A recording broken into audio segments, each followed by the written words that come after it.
Welcome to AI Daily Deep Dive, the show that brings you the most crucial AI news of today, Friday, March 21st, 2025. That's right. And you know what's really cool about this deep dive? This whole thing was researched and generated entirely by AI. Yeah, fascinating, isn't it? So we're basically getting like the AI perspective on AI news. It's AI analyzing itself. Exactly, and you've shared with us a really fascinating collection of articles today, everything from the US-China AI competition to, career advice from OpenAI CEO, even a personal account of someone using AI to learn to play the guitar. It's a pretty diverse mix. Yeah, so our mission today is to kind of extract the most important insights from these articles, like connect the dots, and give you a clear understanding of what's happening in the world of AI right now. Sounds good. Let's get started. Okay, so let's jump right in. We're going to start by looking at the global competition in AI, specifically between the U.S. and China. Always a hot topic. Right, and there's this Atlantic Council issue brief that highlights this urgency for the U.S. to adopt like an all-of-the-above energy strategy.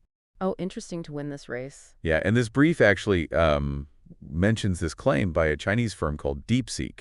Okay. And they're saying that their AI model is like almost at the same level as the U.S. models, but it costs less and uses less energy. That's a bold claim. Right, and there's some skepticism around it, of course. But even the brief acknowledges that China is making some serious technical progress. Yeah, they're definitely a force to be reckoned with. And this whole thing about energy, it's like a really important point because developing AI it requires a lot of energy. Oh, absolutely. It's very computationally intensive. So the brief is basically saying that the U.S. needs to really ramp up its electricity generation, improve its transmission infrastructure, and focus on energy efficiency. Makes sense if they want to keep pace. Yeah, because otherwise the energy demands of AI could become like a major roadblock. A bottleneck, yeah. So when they talk about this all-of-the-above energy strategy, what exactly do they mean by that? Well, it basically means, utilizing all forms of energy, everything from renewables to nuclear power, even fossil fuels. And then, alongside that, really pushing for energy efficiency, removing barriers to building new energy infrastructure. So it's about having a diverse and reliable energy mix. Got it. So they're saying, like, don't limit yourself to just, some of the above, because that could really hinder the U.S.'s ability to keep up with the energy needs of the AI sector. Exactly, and potentially risk falling behind in the AI race. So it's not about picking favorites when it comes to energy sources. It's about making sure there's enough energy to power all this AI innovation. Precisely, they really emphasize the need to build new power plants, integrate advanced energy technologies and modernize the grid. Yeah, I mean, it's a huge undertaking. It is, but they highlight technologies that can improve grid efficiency and, the need to streamline regulations to make these infrastructure projects happen faster. So it's about building this really resilient and expansive electricity system that can handle all the energy that AI demands. That's the goal. And energy efficiency is a big part of this too, right? Oh, absolutely. It's not just about generating more energy, but also using it smarter. Yeah, making the most of what you have. Exactly. And the brief sees improving energy efficiency as a key factor, not only in managing costs, but also making sure energy resources are used wisely. So this kind of dual approach, expanding energy production and maximizing efficiency, they're saying that's crucial for, AI to grow sustainably and also to address like the bigger economic and environmental concerns. Right. It's about finding a sustainable path forward. Yeah, and I think for anyone listening, trying to understand this energy dimension of AI, it's really important. It kind of shows you just how big of a deal this is. It's not just about algorithms and data. It's about the infrastructure that makes it all possible. Absolutely, the foundation upon which AI is built. All right, so now let's shift gears a little bit and talk about some career advice specifically for Gen Z graduates coming from the CEO of OpenAI, Sam Altman. Oh, interesting. What does he have to say? Well, his big message is this: focus on mastering AI tools. He actually compared it to how important it was for his generation to learn how to code. Right, coding was the essential skill back then. Exactly. And he's basically saying that for today's grades, understanding and being able to use AI is going to be just as critical for their career success. Makes sense. The world is changing so fast. And what's really interesting is he talks about how AI is actually starting to play a bigger role in coding itself. Whoa, AI. Coding AI. Yeah, it's like this kind of a loop, right? That's fascinating. And he's observing that in a lot of organizations, AI is already taking on a lot of coding tasks. And he thinks this is going to lead to something called agentic coding. Agentic coding, what's that? It's basically where AI becomes more autonomous in coding, like not just helping human programmers, but actually, generating and debugging code on its own for like the more routine stuff. Oh, wow. So does that mean like traditional software developers are going to be out of a job? Well, not necessarily. It's more like the nature of coding jobs is going to change. Okay, so the focus is shifting. Yeah, it's going to be more about, being able to work effectively with AI tools as part of the coding process. So like a collaboration between humans and AI. Exactly. And more broadly, Altman's suggesting that just being AI literate is becoming a top skill that employers are looking for across all sorts of industries. Yeah, it's like the new must-have skill. Right. And some of the articles even mention specific companies like Apple, Amazon, Meta. Big players. Yeah.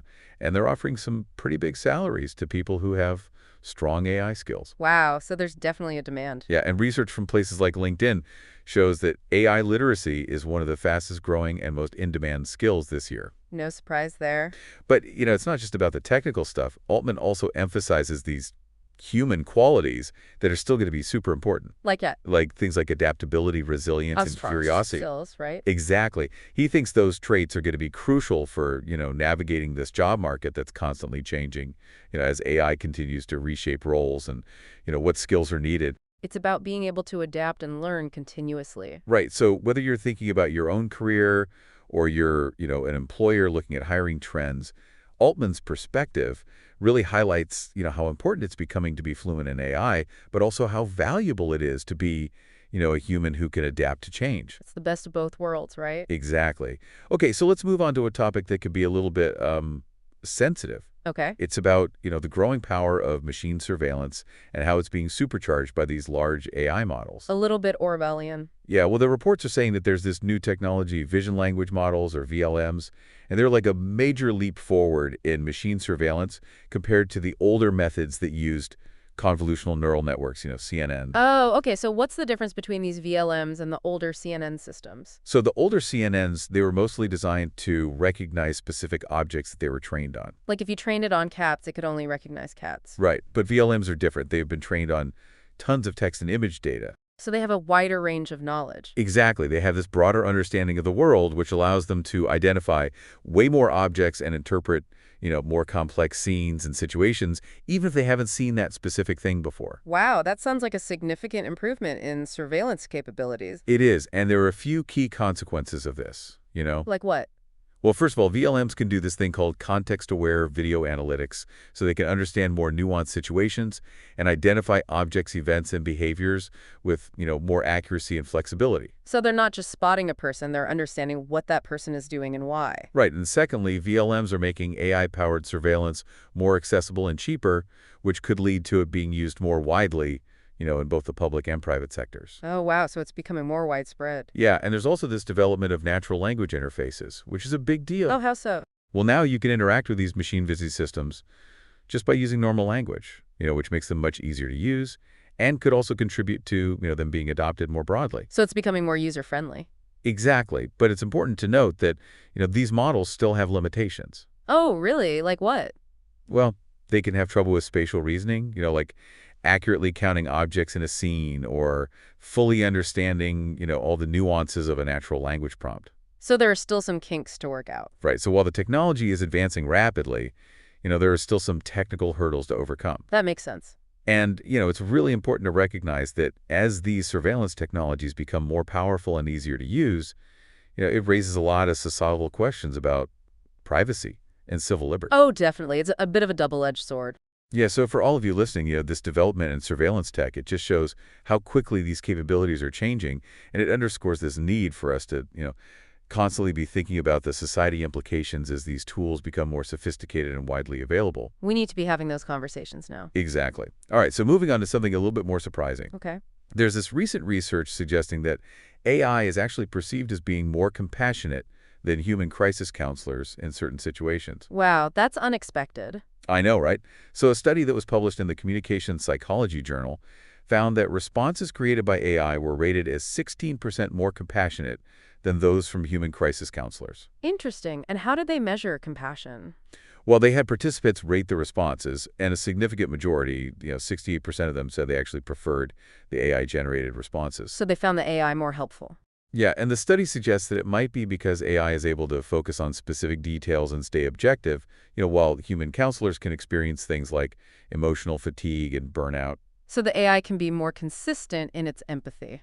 Right, and this actually has some potential implications for, trying to address this huge need for mental health support that we have globally. It's a huge problem. Yeah, and, AI could potentially offer a way to create solutions that are more scalable and cost-effective, that people could access anytime they need help. That would be amazing. Yeah, but of course, there are some really important things to consider when you're talking about using AI in such a sensitive area. Definitely. What are some of those concerns? Well, the study authors themselves acknowledge the concerns about, data privacy and security, especially when you're dealing with sensitive mental health information. Yeah, that's crucial. And there are also concerns about, the long-term effects on human connection and support networks. People start relying more on AI for emotional support. So it's a complex issue with both potential benefits and risks. Right. And I think for everyone listening, this research really challenges us to think differently about what compassion means and, the evolving role of technology in areas that we usually consider, uniquely human. It definitely raises some thought-provoking questions. Okay, so let's switch gears again and look at things from a more philosophical angle. Okay.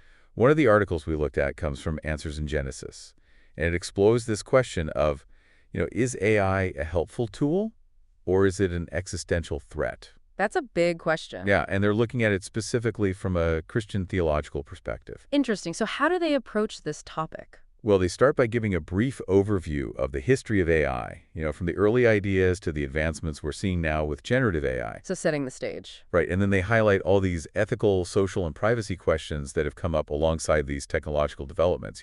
Like what kind of questions? Well, for example, they talk about the potential for AI to, maybe replace human interaction or to be given, really important decision-making roles like in the military. Yeah, those are definitely things to think about. And from a theological perspective, they're encouraging people to approach AI development and usage with these principles of, stewardship, compassion, and truth. So using AI for good. Exactly. They're saying, we should be using AI in ways that benefit humanity, alleviate suffering, and enhance well-being. Makes sense. But they also caution against, trying to achieve what they call godlike capabilities with AI. So a reminder to stay humble. Right, and they emphasize the importance of, upholding ethical standards that are grounded in their faith. So it's about using AI responsibly and ethically. Exactly. And they also acknowledge there are all sorts of different predictions about the future of AI, some optimistic, some more concerning. Like a wide range of possibilities. Yeah, they talk about, scenarios where AI could lead to societal improvements, but also scenarios where it could pose significant risks.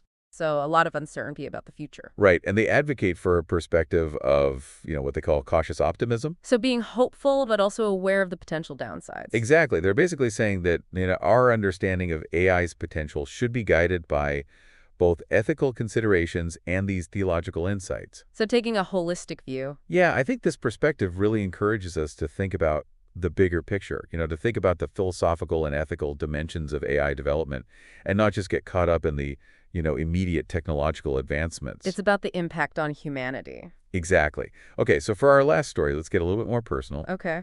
We came across this account of someone who used AI to help them learn how to play the guitar. Oh, that's interesting. I've always wanted to learn guitar. Well, maybe AI can help you too. So this person, they talked about 4 main ways that AI was helpful in their learning process. Okay, what was the first one? Well, first of all, they used AI chatbots like ChatGPT to get answers to basic questions, like what kind of guitar to buy, what accessories they needed, just general beginner stuff. So like AI Guitar 101. Exactly. And they said that the AI gave them pretty accurate and comprehensive information that matched up with what they were finding in their own research. But they did say, be careful because sometimes it could be a little bit inaccurate. So take it with a grain of salt. Yeah, but overall a good starting point for getting information. Makes sense. So what was the second way they used AI? Well, the second way was for tuning their guitar. They used AI-powered apps like Guitar Tuna and Fender Tune. Oh, yeah, I've heard of those. Yeah, they're pretty cool. They use the microphone on your device to listen to the vibrations of the strings, and then they guide you to the correct pitch. That's handle. Yeah, it's super convenient. But they did mention that sometimes background noise or, the quality of your microphone can affect how accurate it is. So it's not foolproof. Right, but, accurate tuning is obviously essential when you're learning an instrument. Definitely. So what about actually learning to play songs? How did AI help with that? Well, for that, they use tools like Chordify and Chordify to identify and practice the chords for the songs they wanted to learn. Interesting. So they didn't have to figure out the chords themselves. Exactly. And they said it was really helpful for understanding, the rhythm and the chord progressions within like a real musical context, which they found motivating. Yeah, it's more engaging than just practicing scales. Right. But they did mention that the AI sometimes struggled with more complex arrangements, or specific techniques like, complicated finger-picking patterns. So it has its limitations. Yeah, but it was still a really useful tool for learning the basics. Makes sense. So what was the fourth way they used AI? Okay, so the fourth way was maybe a little less obvious. They used AI to help them create a practice schedule. Oh, that's a good idea. Yeah, they used ChatGPT to generate a personalized weekly practice plan. They input their skill level, how long they want to practice each day, and their availability, and the AI created a structured plan for them.